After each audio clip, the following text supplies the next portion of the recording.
Blog Talk Radio. Namaste, everyone. Welcome to a special edition of Nature of Reality Radio on Tuesday, December 15th, 2015. This is your host, Andrew Fisher, normally broadcasting Wednesdays from the suburbs of Philadelphia, Pennsylvania, from 6 to 8 p.m. Eastern Standard Time to expose the true and false nature of reality for what it is and what it isn't. Today is a special, probably 45 minutes we're going to go tonight because I really want to go to Aikido tonight when Ted Mahr, the guest, comes on. I will let him know that. This is actually my second interview with Ted. Those who listen to my show always know that I make it clear at the end that I'm always trying to get different guests on the show. But since Ted said that he would like to come on the show again to talk about some other things, in particular in this show, one of the first things we're going to talk about is black holes, dark matter, and dark energy and such. I decided to have him on again, and I see he is in the queue, area code 509. Ted, I see you there. I will get you on in no later than 5 after the hour, probably sooner, because as usual, I'm going to do the news, courtesy of Alex Jones and Company at InfoWars. But I'm looking here, and I see that some articles on the list here are actually repeated twice. But anyway, here we go. Facebook mentions sneak peek of final GOP debate tonight. Oh, yeah, this is just something that Alex Jones put on Facebook. Mentions to talk about the final GOP debate tonight. I don't pay attention to any of these debates.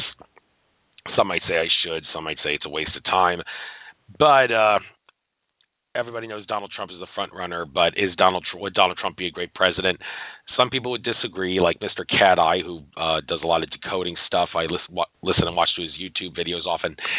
He says that Donald Trump is just a red herring, and he says Donald Trump would be no more or less better than Hillary Clinton if he were in power, although some people say Donald Trump is not like establishment anymore. This seems to be turning to the good side, leaving the dark side, turning to the good side. Nice to make a Star Wars analogy, considering that the Star Wars movie is going to be coming out. This is the seventh movie in the Star Wars series, The Force Awakens. But that's another story. Maybe I'll talk about that on next week's show. Maybe tomorrow's show I'll talk about it for a little bit. But anyway, this is about the final GOP debate. If anybody wants to watch it, fine. I really don't know what you're gonna get out of it, considering that when these GOP candidates or Democratic Party candidates talk, it's basically what the things they say is a lie, a half-truth, a lie, a truth, a lie, a white lie, a lie. You basically get the idea. Government lies so much it's ridiculous. All right, so next article here. Who's behind radical Islam? Well, who's behind radical Islam? They say the U.S. government runs Al-Qaeda and ISIS and ISIL. The government of Turkey does as well. The government of Saudi Arabia, the government of Qatar, the government of France, all the countries that are quote-unquote allied with the United States of America are the real forces behind Islam, radical Islam, that is, like ISIS and Al-Qaeda, but that would mean that the New World Order, the Illuminati bloodlines, as some would like to say, are the ones who are controlling radical Islam. This is preaching to the choir as far as many are concerned, but it's always the same lie, same idea. Say a country is being invaded by Al-Qaeda or ISIS, and say we need to go into that country to save it from ISIS and Al-Qaeda. And the scam, of course, is the people that are going in to save the country are the ones who sent them into the country to begin with, so they get to use that saving the country to protect them from ISIS and Al-Qaeda just as a lie to conceal the fact that they're expanding the New World Order empire. And, of course, they're trying to unsecure the borders. Not secure the borders, unsecure the borders around nations to let radical refugees and Muslims into those countries to destroy the countries and take our jobs and all the rest of it. So let's not allow that to happen. Next article. Government forced surveillance will destroy social networks. Yeah, something about a bill that gun-hating senator of California, Dianne Feinstein, wants to pass, asking social media networks like Facebook and Twitter to report suspicious activity to law enforcement and government, like quote-unquote terrorist activity, suspicious terrorist activity. When you hear the word terrorist used by government, it's a red flag that they're using that to inflict tyranny, because the real terrorists are the terrorists in government, the politicians in government. And this Rand Paul has stated that this forced surveillance will destroy social networks and such if this goes through. We all know social networks, thanks to whistleblowers like Edward Snowden, are giving everything to the NSA anyway. So it's not like this could necessarily make things any worse, or maybe it could. It depends on your point of view. All right, one last article. House Dems push assault weapons ban. You knew that this was coming. They really want to go after assault rifles first, and then they'll go after shotguns. Then they'll go after the pistols. Then they'll go after the BB guns. Then they'll go after the water guns, and the toy guns, and all the other guns you can think of. That's what they want to do, disarm America. They'll do it bit by bit. That's why they say Sandy Hook. So let's actually understand they want to take away the guns to tyrannize us and not act like we don't understand that. And, I mean, if you don't believe in using violence to escalate violence, you might be better off without a gun. But some people do believe it's okay to use violence to escalate violence, in which case those that don't should respect that decision of the people that do and support people's right to own guns and use guns in self-defense whenever the government tries to inflict tyranny upon them. So that is it. Without further ado, I got Ted Mahr on the air. Area code 509. Is this Ted Mahr? Hello, Andrew. Good afternoon. How are you doing today? I'm doing great. Hey, I know I said this might be an hour show, but I'd like to end the show at 6:45 Eastern. I really want to go to a Aikido class tonight, weapons class. I haven't been in that class. I've only been in that class once the past month and a half because of a bad case of Lyme disease that caused terrible inflammation in my knee. So I really need to practice, especially weapons class. So let's just go to 6:45. Is that okay with you? That's perfectly fine. Okay. Thank you so much for inviting me on today. Appreciate it. You're very welcome. You asked to come on again during my first show with you, so, hey, I couldn't resist. I couldn't decline. You were welcome to come on again. So the primary reason, actually, I don't remember what the context, what it was when you said, if you want to have me on another show, I can talk about, I mean, I know we wanted to talk about, like, the connection between black holes and dark matter and dark energy, or if there isn't a connection for that matter, but do you have any chance to remember the exact context, what it was that you were saying? If I were to have you on the show again, what did you want to discuss? Do you remember? Because I don't. Okay, Andrew. Well, I think it was about black holes and something about dark energy, and then I remember I had a lot more to say, and then we just kind of ran out of time. So okay, that's kind of the gist of what I remember. All right, we'll talk about that. And since you have degrees in law and anthropology, we didn't talk about any of that in the previous interview, so just for the sake of killing time, we might as well talk about some of what you can say about those subjects and how they factor into the world today. But let's start off with the real thing we wanted to talk about first, the real important thing. I'm sure you've meditated on it, maybe talked to whatever that extraterrestrial's name is that you contact. What is his name again? Refresh my memory, please. Ambassador Trellian of the Ceres Agenda. Okay, so I don't know if it was... And he's here right now. He's here right now. He says greetings to you and all of your wonderful listeners. Okay. So I'm guessing you meditated on this for a little while between our shows. So what can you tell us about what is dark matter and dark energy, and what are black holes, and is mainstream science lying, or are they telling the truth in some regards? Well, unfortunately, mainstream science, it's good as it is in the third dimension, but there's lots of other dimensions beyond that. According to my friends from off-planet, there's actually 12 different dimensions, of which the 12th dimension is actually the supreme being, the creator, who created all of this reality that we have here in the third dimension. But mainstream science, they do the best they can, but they're limited by this dimension. I think once they realize that there's other dimensions out there, that their knowledge base will certainly expand. I've meditated a lot on black holes, and it goes back to the old question, Andrew, of yin and yang, black and white, male, female. There's this dichotomy of different opposites in the universe, and black holes lead into a dark universe. It's a dark matter universe. Now, from what I've been told by my Pleiadian friends in the Galactic Alliance is that if matter and antimatter meet, there's be a tremendous explosion, far more powerful than any nuclear explosion. So the two do separate, keep apart from each other. But I think eventually I can see us traveling into these dark holes back and forth, but not right now, because right now they just suck in everything, including light. According to my Pleiadian friends, the size of this particular universe that we're in here is 10 to the 200th power times the speed of light. Now that's an astronomical distance, but the Pleiadians were able to breach that to travel outside of this universe into another one. The next one over is called the Dal universe, the DAL universe. And I know that often when the Pleiadians are hurt or need to recuperate, they will go to the doll universe and recuperate and then come back into this one. They had new galactic craft as of I believe the 1970s, mid-1970s. They developed new intergalactic craft that can travel outside of this particular universe. There's a book that was published by UFO. It was called UFO Contact from the Pleiades, from a gentleman named Wendell Stevens. But in that book, Andrew, it's fascinating. But there are pictures taken by Billy Mayer as he's going with the Pleiadians into this other universe, into the Doll universe, and it looks like you're going through like a time tunnel.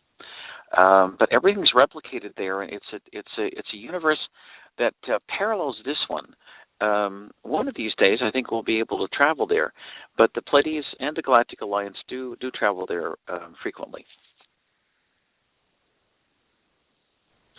Okay, so I'm guessing you. I mean, we talked a little bit about dark energy in the previous show, and I don't think we got the definitive answer to this. But is it fair to say that a dark energy is what Einstein called his biggest blunder, the cosmological constant, or is it something entirely different? I believe it's something entirely different. Professor Einstein now is on the other side, and he operates in the fifth and sixth dimensions, of course, with his other friends, including Leonardo da Vinci and other famous scientists, and scientists too from the Pleiades and the Galactic Alliance. And he's actually continuing his work. He's constructing a device now on his side in the fifth and sixth dimensions for our Earth scientists, eventually for us to tie into on this side in the third dimension, so people would be able to call spirits and entities over in the other higher dimensions as easy as using a telephone now. And I think that's just fascinating. So if there are any Earth scientists listening to this interview today, please have them send me an email or send it to Andrew. And Andrew, I'm sure if you could forward it on to me, because he is anxious to work with some scientists over on this side of in this dimension.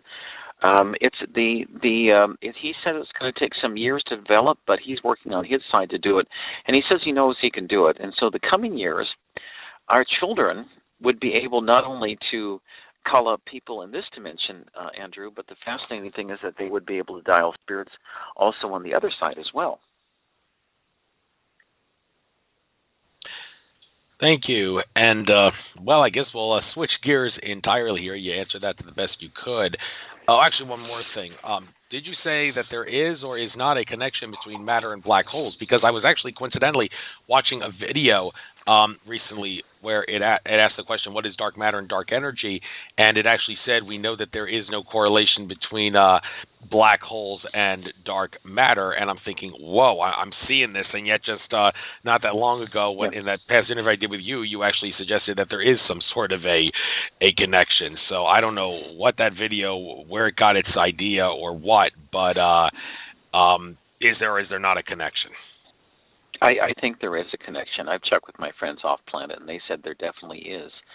Until we can, really develop the technology and the spiritual advancement to go into something like that, it's best just to stay away from it, because it's just like you go in and you can't come out now. And I don't think anybody would want. I wouldn't want that to happen to anyone, frankly.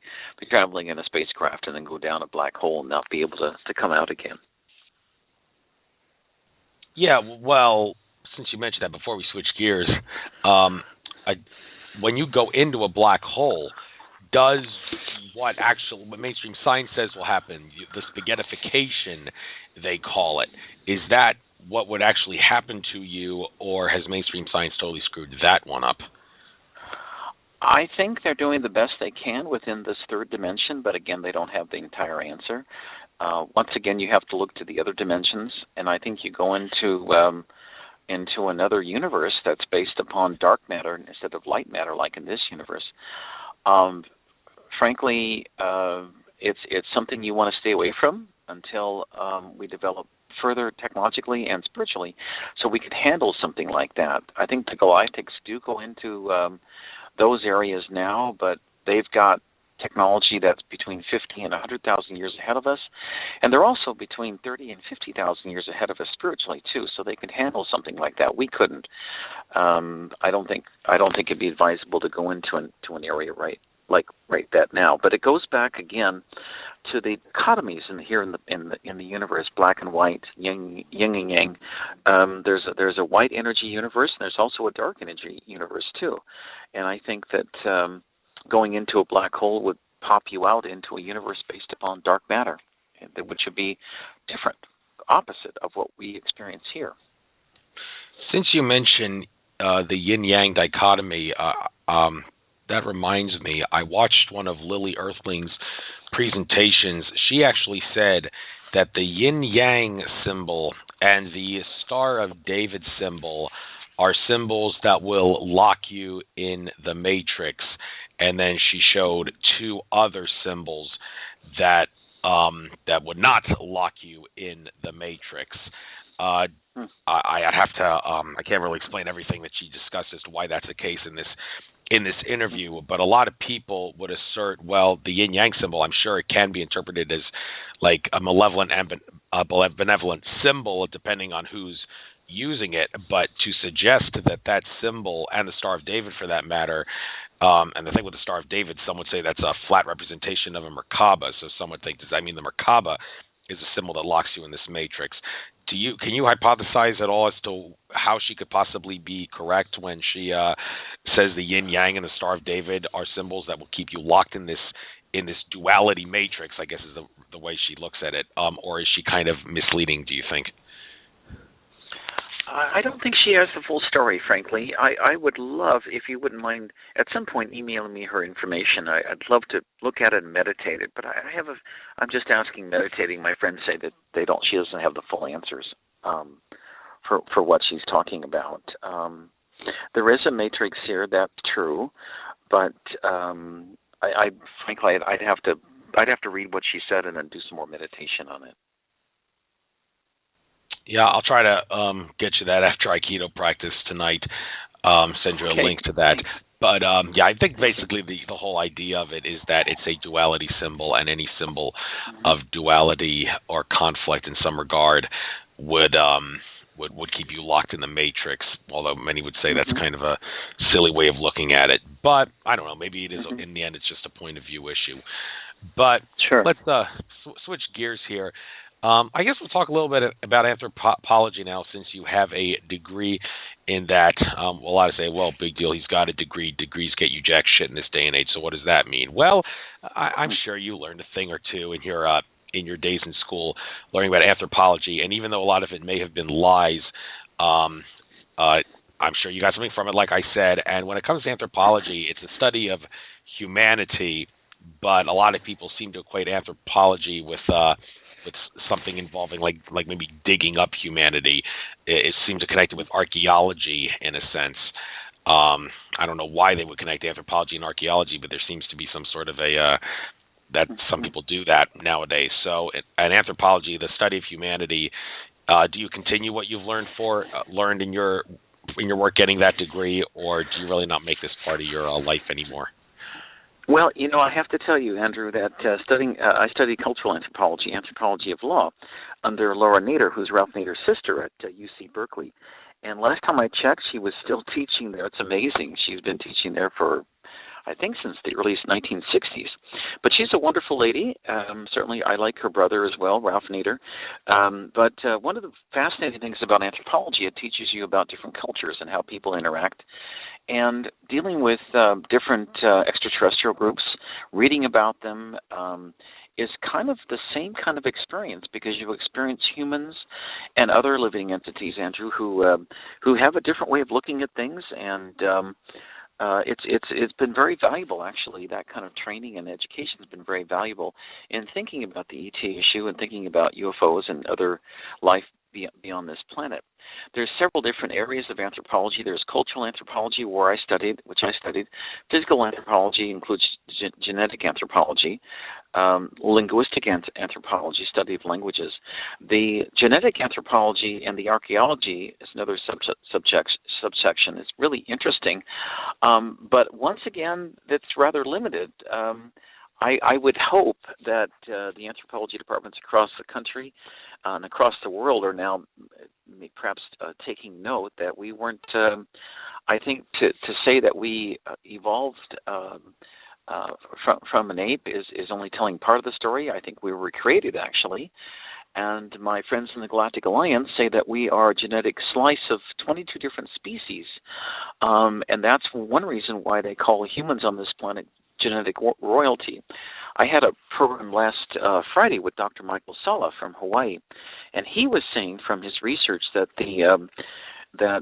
on the secret space in the slave labor camps on Mars, of which there's 6 to 7 million people, they like using captured humans at these bases there to do a lot of technological, scientific, and engineering research, because we're creative.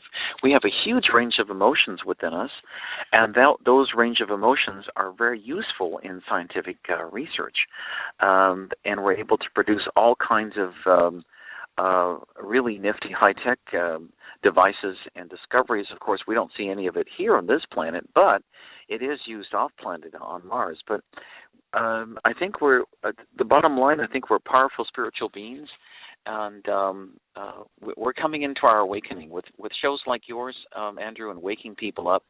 I can't wait to see what society here on the planet looks like in 30 or 40 years, if I'm still around. All right. So you said anthropology and law. You've looked into that. I guess we'll talk a little bit about law. And by the way, after I do this, I have a couple callers in the queue, area code 248, and also Parasite Milton. I'll get both of you on respectively. If you're just listening, fine, but I'll just try to get you on anyway. See if you have a question, I'll give you a chance. So in regards to law, there's a couple of important things about law that I'm most concerned about, because I do try to talk a lot about how the government is screwing us over, and the courts are too. And I guess the most critical things when it comes to law is that everywhere all around the world, the courts are using maritime, admiralty, commercial law. Some could also say that's a form of administrative law, and also trust law, as Dean Clifford has talked about in his presentations.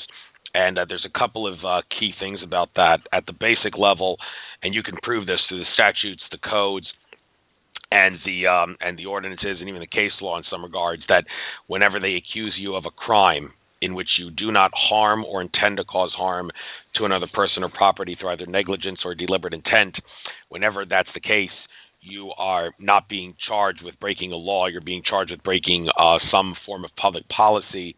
And if you really look closely, you can determine that they are alleging that you committed an infraction while operating in a commercial capacity, over which there exists a small amount of government regulatory authority by virtue of the fact that where there is commerce, there's a contract, and where there is law, there's a contract. So there has to be some sort of a third party to lay down the law in the event of a contract breach, and that's at the basic level. So the key, of course, is to disavow being in commerce by objecting to the commercial nexus whenever they bring it up in court. But a lot of people are too lazy and apathetic to study the law to do something like that.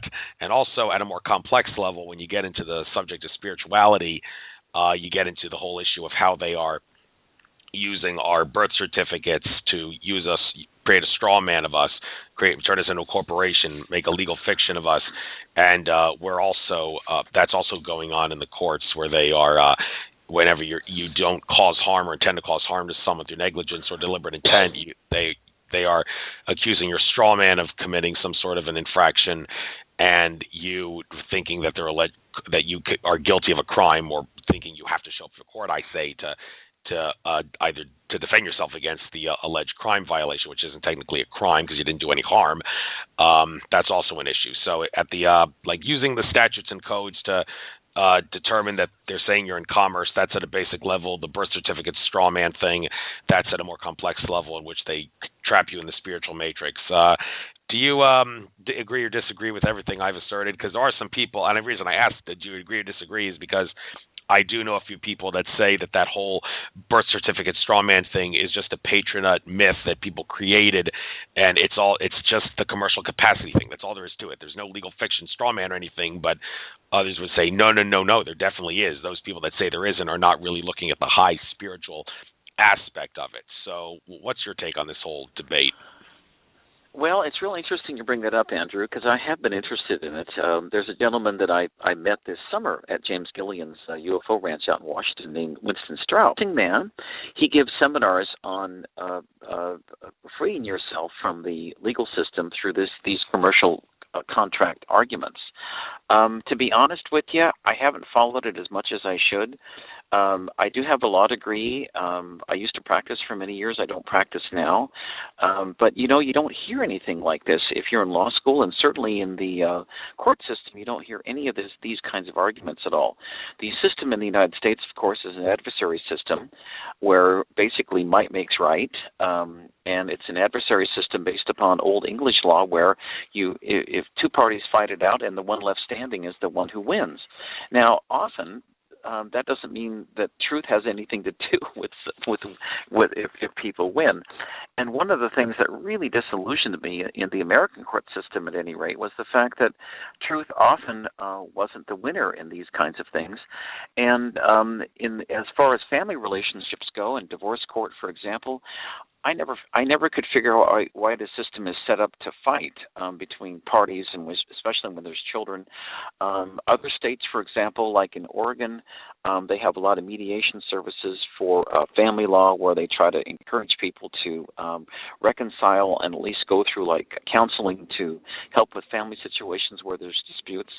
I think the legal system in the United States, here in this country, at any rate, I don't know what it's like in other countries, but especially the United States, the truth is a casualty of the system where so often truth is if a good court judgment comes out, it's not because of the system itself, and I think there's certainly a lot of flaws in it.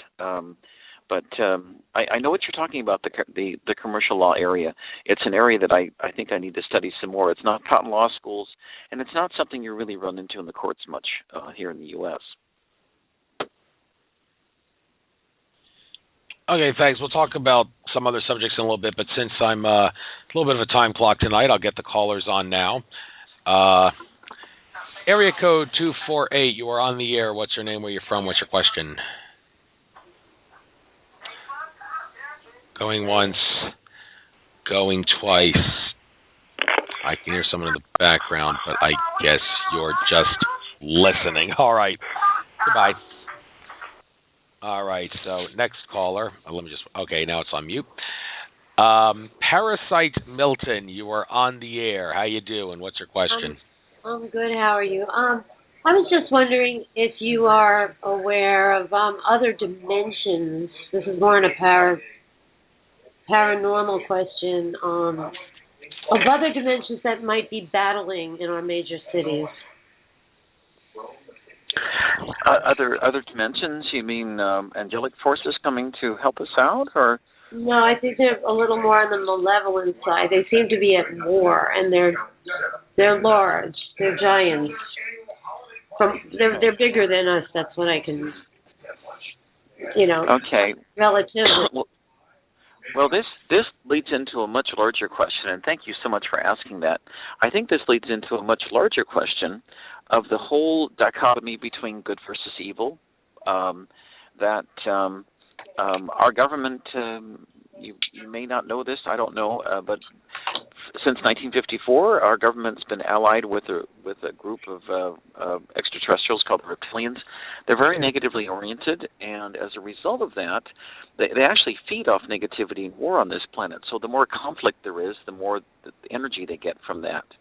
But on the other hand, I think we are powerful. Not only are the people on this planet powerful spiritual beings, but we're also very, very positive as well. That's our nature, is to be positive and to be benevolent. And I think that the tide is turning. I think in the coming years for our children and our children's children, that we will be seeing a true paradise created here on Earth. Nostradamus actually has seen that in his own writings. He sees us transforming ourselves into a far better and far much more happier planet by the 2020s and the 2030s. He has said that by 2038 this process will be complete. And what's fascinating is that I have been in contact with Nostradamus recently, and the image that I get is of him sitting at this table. It's in a smoky room in France, and he's sitting there with his quill. And believe it or not, he's waiting for us to make the moves to create a better planet. So he's rewriting his old doom and gloom quatrains for the future, where we have Armageddon and a World War III. That's not going to happen. But I think we are in store for a far better and far happier future. But we have to take the initiative and do the things necessary to create a better future for ourselves and our children. I wanted to leave you with that thought. Great, because, thank you. I hope it's true, and from your mouth to everyone's ears. Yeah, thank you. No, I really do. I think that the tide is turning on this planet. Corey Good was on my radio show here a few months ago, back in September, Out of This World Radio in Seattle, and he had said, fascinating, Andrew, you probably heard this, but he said that the entire solar system is quarantined by the blue avians, which are an interdimensional species. They're part bird and part human. They exist in the 6th to the 9th dimensions, but they basically sealed off this entire solar system, so the bad boys who are here can't get out. They're sealed in, and they're going to have their own day of reckoning at some point in the future. And this is, and when that happens, this not only planet Earth will be transformed, but I think the entire solar system will be transformed into a far better and far happier place than it is currently. Well, we do have a red dwarf going through our solar system right now, as Alex Collier talked about, so you would think that that must be a sign of massive transformation. And I swear, when I've been sun gazing, the sunsets do seem to be a little bit redder. Or maybe that's just me. But, yes. So, by the way, yeah, go ahead. No, you can continue. I just wanted to point out, I just saw that guy try to get on the air before he area code 248. There's a question mark next to his number now, so he actually did want to ask something. But you can continue. If you have something else, just go right ahead. Question, what do you know about Morgellons disease, and what is your opinion of it? Well, let me back up a little bit. This goes back to the agreement that Eisenhower made in 1954 with these reptilians. That in exchange for their technology, that they would help us fight the Soviet Union. It's kind of a long story what happened since that time. But since that time, the government has instituted a lot of chemtrails. And ultimately, those chemtrails will be shut down because they're very detrimental to human health on this planet. And I think, in my own opinion, I think they're terraforming the planet to make it far more friendly to the reptilians and far less friendly to humans. Morgellons disease is a part of that. It's a biological, it's the strangest thing I've heard. I think it's a result of chemtrail spraying, frankly, but I can see the chemtrails finally being stopped here fairly soon. I know that the Galactic Alliance has been working behind the scenes to stop that. But I think it's related directly to the government chemtrail spraying. I hope there's an antidote when they created this wonderful idea. Well, I think the ultimate entities behind the chemtrail spraying aren't really interested in antidotes. They want to reduce the population on this planet. But again, I according to my friends off planet with the Galactic Alliance, they're not going to be successful. So I really don't worry about it right now. I don't think they'll be successful in doing that. That's a shame. Oh. Yeah. Do you have Morgellons, or do you know someone who does? I do, and I know many people that do, and their numbers are growing daily. Okay. And I think based on Harold Villa Katz in Germany, he's a scientist that helped the English with mad cow disease. He was a consultant for that. He believes everyone has Morgellons, but only 1% to 5% of the population actually gets sick. So we all, trust me, we all have it. We just don't get. Well, some people can handle it with their immune system, and some cannot. That's the good well, if you don't mind, I'll give you my email address. Feel free to send me an email. I'll put you in touch with my with some of my friends off planet who can help you. They said they can. My email address is outofthisworld1150@gmail.com. And my name's Ted. Just send it to me, and I'll put you in touch with some of my friends off planet. Thank you, Ted. They can help you. Thank okay? you. Okay. My pleasure. Bye-bye. Take care now. Later. Bye. Later. Bye. All right, I see area code 248 does have a question now. So you are on the air now. Area code 248, what's your name, where you're from, what's your question? Wow. Or not. Okay, it's funny. The number came off the air and then came on a second later with a question mark next to it. So area code 248 going once, going twice. Okay, never mind. Oh, well, that's all right. Maybe they'll call back. Well, they're already on the air here, so they already had their chance. They had their second chance, so I'm sorry you weren't there when I wanted to speak to you. But I hate to do this to you, Ted, but I got to do it for the sake of keeping my show impartial and silencing the skeptics. Another psychic who I did a session with, whose name I'm not willing to divulge right now, listened to our past show, and I'm not going to give the gender of the person either.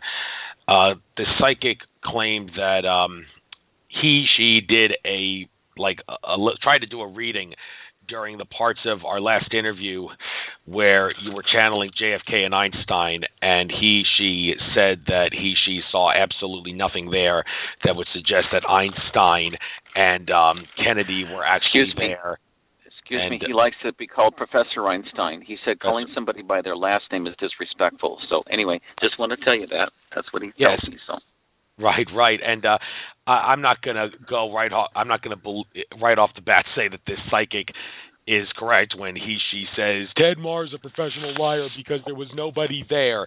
I mean, is it possible that while one psychic can sense the entities like JFK and Einstein, and Professor Einstein, in the area like you did, is it possible another psychic who tries to do a reading of that exact time period when we did the show would not see them even though they were actually there? And if so, how is that possible?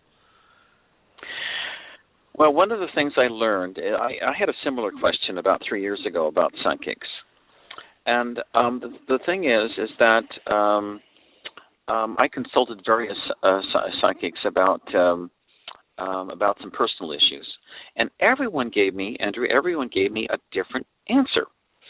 And it was really interesting to me how if a psychic is accessing the fifth dimension, in theory, that should be the same truth for everyone.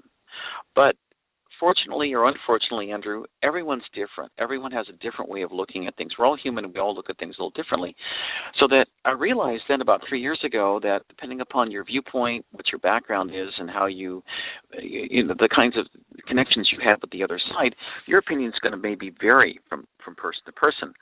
And so if that other person tried to zero in and tried to, for example, verify that what I was telling was the right connection with Professor Einstein and President Kennedy, all I can say is that everyone's a little different in their perception of things, and if he or she didn't pick it up, I say, well, it doesn't really prove anything in my book. I've been in touch with the other side for over 21 years. I have a very high accuracy rate.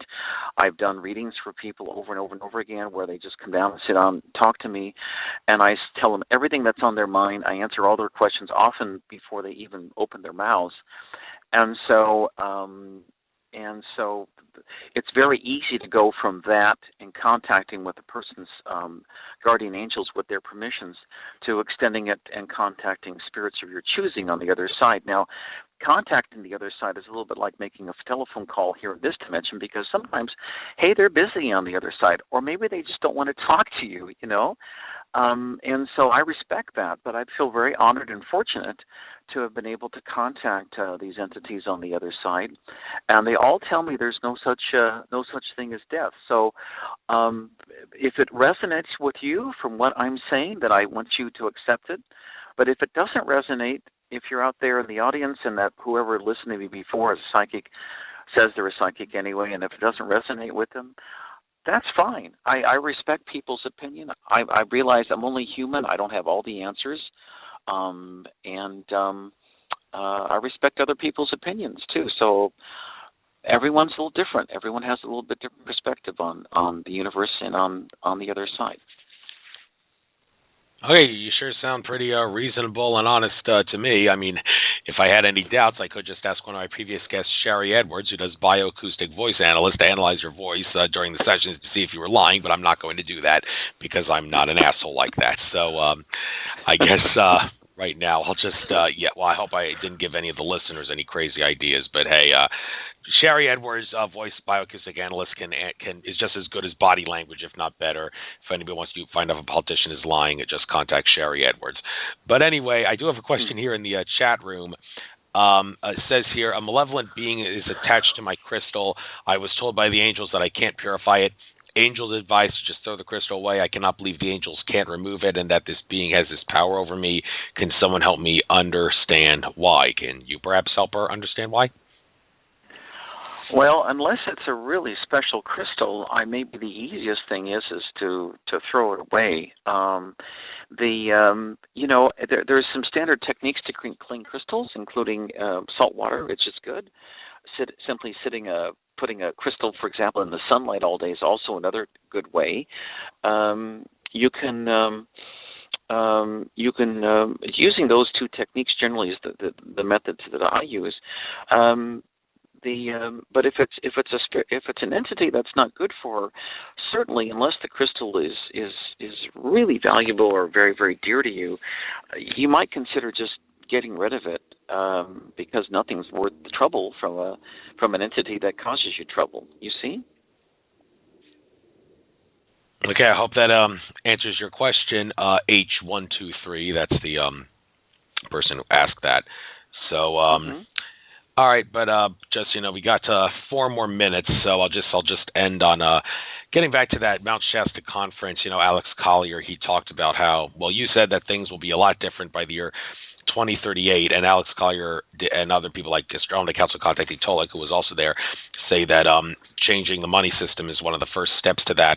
Collier did mention that there were plans to dump the dollar, get rid of the dollar, and release some sort of new gold-backed currency. And I think he said it was hoped that could happen on October 28th or October 23rd or whatever the date was, and that, alas, has not happened. For those that are really dying to have all their debts written off and hope that maybe the little bit of trouble we may have through having the dollar going into depression because the dollar has to go dead is totally worth it because we'll finally get a new currency and are just hoping that the dollar is finally dead. Could you let those people know, if possible, what has to be done in order for the dollar to become dead for us to get that new currency that Collier was talking about? Okay, that's a really good question, and I've thought about that myself. Let me just preface something real quick because I know we don't have much time left. I'm reluctant sometimes to make predictions for the future because it depends upon free will of people. This is a planet of free will, and people can change their minds. So even though, for example, people were predicting, Andrew, like you said, that the dollar would be ended on October 23rd or October 28th, I don't like to give specific days or times as far as any predictions because often they can change according to people's free will. Long term, the dollar has lost 97% of its value since 1913 when the Federal Reserve was created here in the United States. And I think the long-term prognosis for the dollar is not good. I think eventually it'll change and we'll have a hard asset-based currency. As far as when goes, I'm looking out a little bit further out this decade, maybe within 3 to 5 years. I don't see anything immediate. I think the cabal is still in control and they want things to keep going as long as possible in the current regime. But I do see things changing, but I'm reluctant to say a date just because of people's free will. Well, that's okay because, as people like Tolek have always said, things are not based on when, they're based on what, cause and effect, and there's more than one timeline, and we are on the good timeline because the Archon control system is cannibalizing itself. Well, I guess I'll have to end this show today, even though maybe it's a minute early or whatever, but so this is the end of the show, and I don't have to repeat the thing I always tell my guests to you because I already told you in the previous show that I am always on a mission to try to get different guests on this show because I feel that's the fairest, most impartial, and most informative way of doing a radio show that seeks to expose the true and false nature of reality for what it is and what it isn't. And, I did let you come on a second time as an exception to that, simply because during the show you asked about it, and I couldn't resist at that point.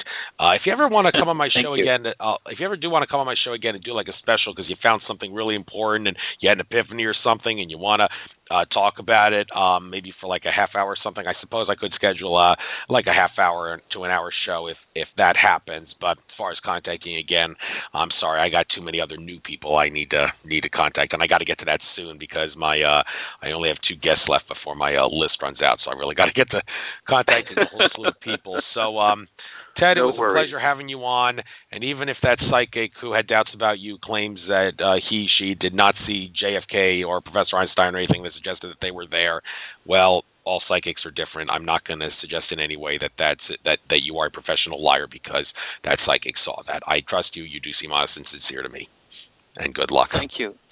Thank you, Andrew. My purpose is to make this planet a better place, and I applaud you because you're trying to do the same thing. We're all light workers on the same page. All right, Ted. Take care. Namaste. All right. Thank you, Andrew. Bye-bye. Have a wonderful Christmas. Bye-bye. You too. Bye. Take care. Bye. Bye-bye. Bye. Well, folks, that's the end of this show. I'm supposed to have, I don't really know if I'm going to have my guest on tomorrow. It's supposed to be Will Spencer, but I haven't heard from Will Spencer from bodyelectrician.com. No response to the email and no reply to the phone call to the number to Body Electrician. So I hope he didn't forget and he's not trying to tell me. But if he's not going to come on tomorrow, I'll try to start the show, see if he comes on. If he doesn't come on after 20 minutes or so, I guess I'll cancel the show, and then maybe on Thursday or Friday I'll do a show by myself for 2 hours talking about whatever topics I can discover that are worth talking about. But that should be Will Spencer of bodyelectrician.com tomorrow, and then the Wednesday, 1 week from tomorrow, I'm actually supposed to have Jordan Maxwell on the show.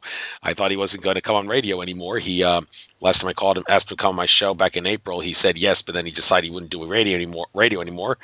But then I saw he did a show with Richie Allen on Richie Allen's radio show, and Jordan said yes, I have decided to come back to radio, and if we do a show, Andrew, I'll explain to you why I decided to postpone the last show. So Jordan Maxwell, he is a pessimist, many say, but he does have a lot of friends. He's very knowledgeable, so he'll be on 1 week from tomorrow. Hopefully Will Spencer will come on tomorrow. If not, I'll do a show by myself Thursday or Friday. So that's the end of this show. That's the end of the show. Namaste, everybody. This is Andrew Fisher signing off. Enjoy the rest of your trek throughout infinite consciousness.